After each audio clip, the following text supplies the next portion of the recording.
G'day, this video is about Romans chapter 4, specifically about verses 2 through to verse 5, also verse 6 through to 8 I guess as well, but mainly through to verse 5 with a focus on verse 5 in particular.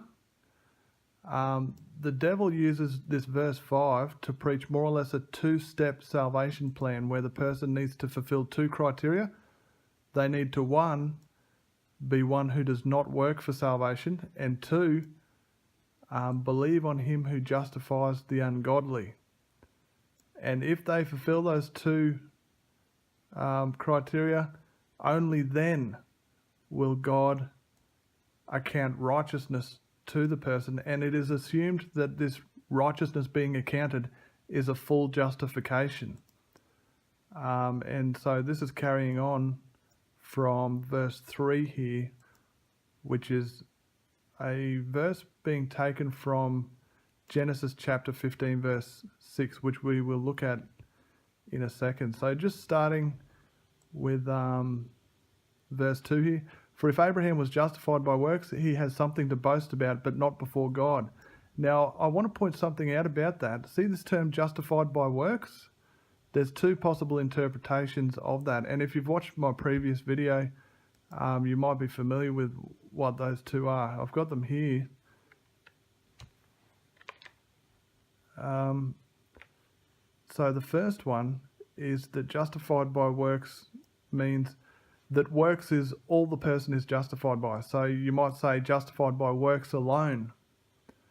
And the second interpretation is that works is only one thing that the person is justified by. So an example of that one might be that, say, the person's works are done to keep God's forgiveness. So they're justified in part by forgiveness, but they have to work to keep the forgiveness. So you can see that that's not a justification by works alone, but the works are contributing to the keeping of justification. Now, it's only a justification by works alone that can be boasted about. And we see there in verse 2 that it says if Abraham was justified by works, he has something to boast about.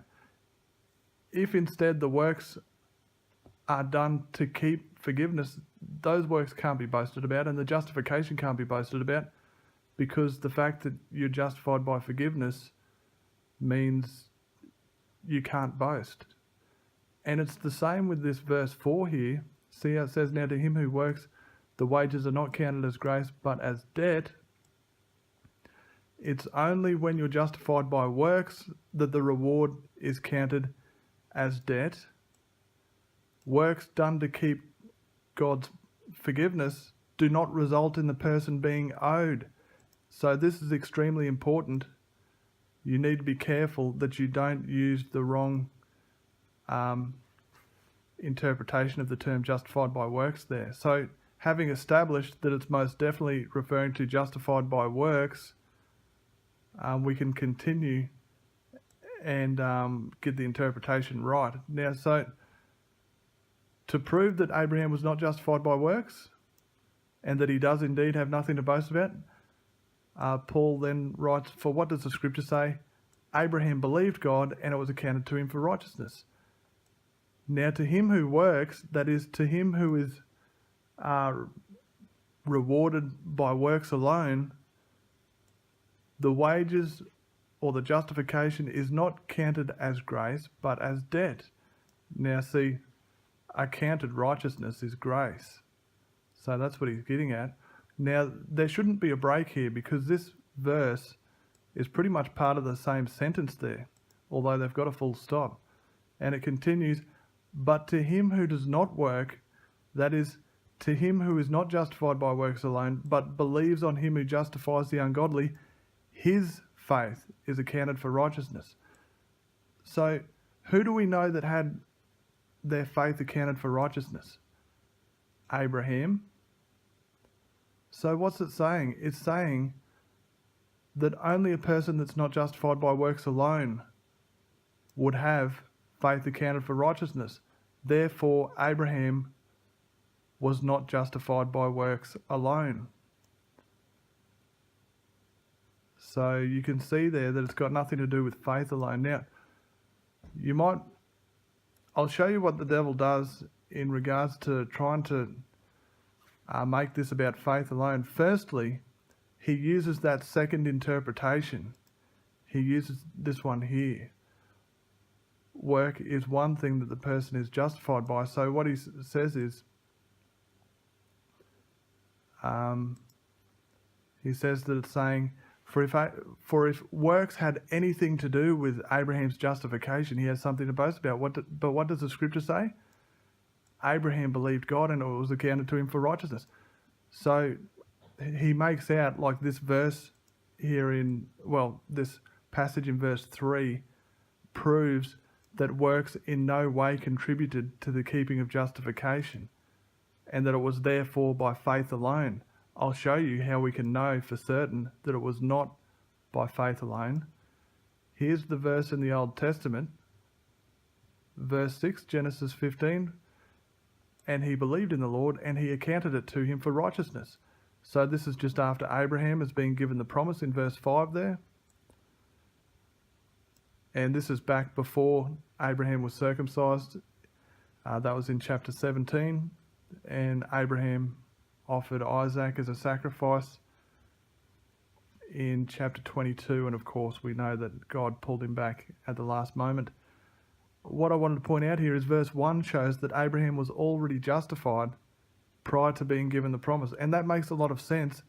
God would not have given him this reward unless he was already justified. So you can see there, the word of the Lord came to Abram in a vision saying, "Do not be afraid, Abram, I am your shield, your exceedingly great reward." Now, God does not offer himself to people as a reward unless they are justified. So Abraham was already justified there. Now, considering that all have sinned and fall short of the glory of God, how do you think Abraham was justified? By forgiveness of sins. Okay, so going back to where we are here, continuing on from that point. So at this point, the Apostle Paul has just established that if Abraham was justified by works alone, he has something to boast about. But because the scripture says that an amount of righteousness was accounted to him, we know that he was indeed one who is not justified by works, because one who is justified by works is rewarded as dead. It's only one who is not justified by works that has their faith accounted for righteousness, as Abraham did, just as David also describes the blessedness of the man to whom God imputes righteousness apart from works. Now see that term, just as? It's saying that what we've just read about is the same as what we're about to read about. And what do we read about here? God imputing righteousness apart from works. So that tells us that the focus back here was God imputing righteousness apart from works. So the point of verse 3 was that God had imputed righteousness apart from works. And what does that prove? It proves that Abraham was not justified by works alone. You see what's happening here? It's not saying that you need to be a non-worker and believe in he who justifies the ungodly in order to have this righteousness accounted to you for faith. And of course, the devil adds to it, saying that these people that have this righteousness accounted to them for their faith, well, the Lord does not impute sin to them from that time on. So it's an accounting of righteousness which can never be undone, and it covers continued willful sin, oddly enough. So they also add in there that there's a cloak of Christ's righteousness which is put on the person. I'm not sure who was the first one to come up with that, but it's not found in Scripture anywhere. Of course, Romans chapter 5 does talk about how it's Christ's righteousness by which we are made righteous, but that's being compared to how it's by Adam's unrighteousness that we were made unrighteous. So if you're going to say that it's referring to Christ's righteousness being imputed to us, and that being the source of our justification, that implies that it's also saying that it's, our unrighteousness is from Adam's unrighteousness being imputed to us. That's what that interpretation would imply. Of course, we know that we're condemned by our own unrighteousness, not the unrighteousness of Adam. So look, it's just a plain and simple devil doctrine. I guess while we're on the topic of devil doctrine, we might as well pop on over to 1 Corinthians 15. I've got this one set on the Good News translation because what I was going to do was just show you that they assume it's about faith alone. I'll show you in the Good News translation. Nothing against the Good News translation in particular. It's just one of many that get it wrong. So you've got in verse 3 here in chapter 4 of Romans, the scripture says, Abraham believed God, and because of his faith, God accepted him as righteous. See how that's a bit different to, it's just saying, and righteousness was accounted to him. So he says, Abraham believed God, and it was accounted to him for righteousness. This is a more literal translation, and it doesn't specify whether it's a total righteousness or just part righteousness. And of course, we saw from looking back at Genesis 15 that it was only part righteousness because he was already justified there prior to believing. So you can see that Good News translation is misleading. And if you go and check out a lot of the translations, you'll find most of them make that assumption. They all assume that it's faith alone. It's all translated by lawless Christians, putting in their doctrine of lawlessness there. And this is the Good News translation with Genesis 15, and it's got the same assumption being used there. Abraham put his trust in the Lord, and because of this, the Lord was pleased with him and accepted him. Well, look, he was already accepted. So it's not because of that he was accepted.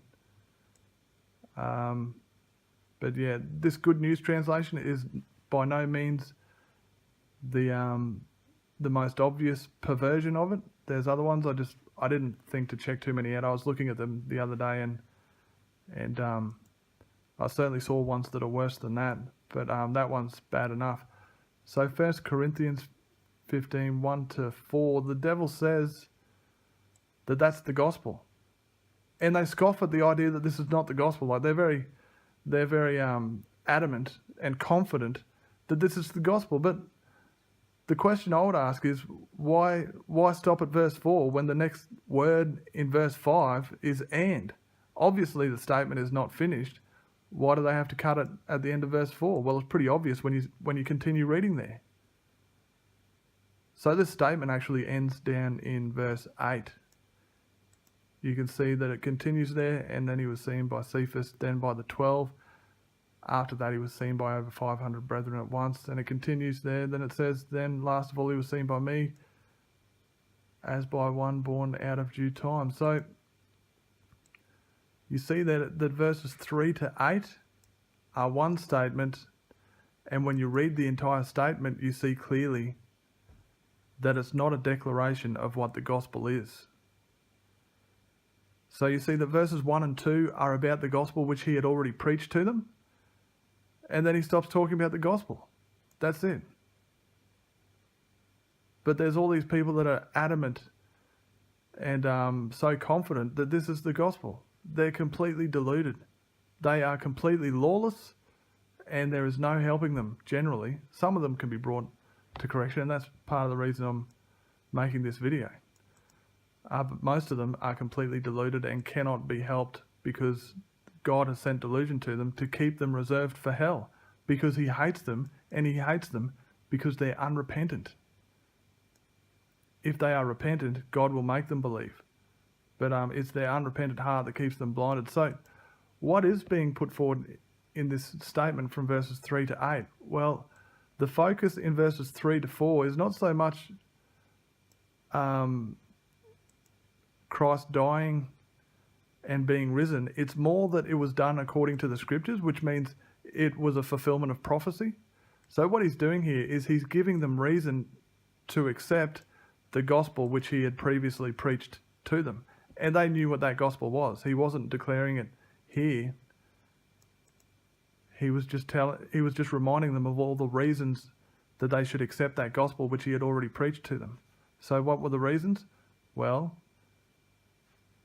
Christ died according to the prophecy in the scriptures, and he was buried, and he rose again the third day according to the prophecy in the scriptures.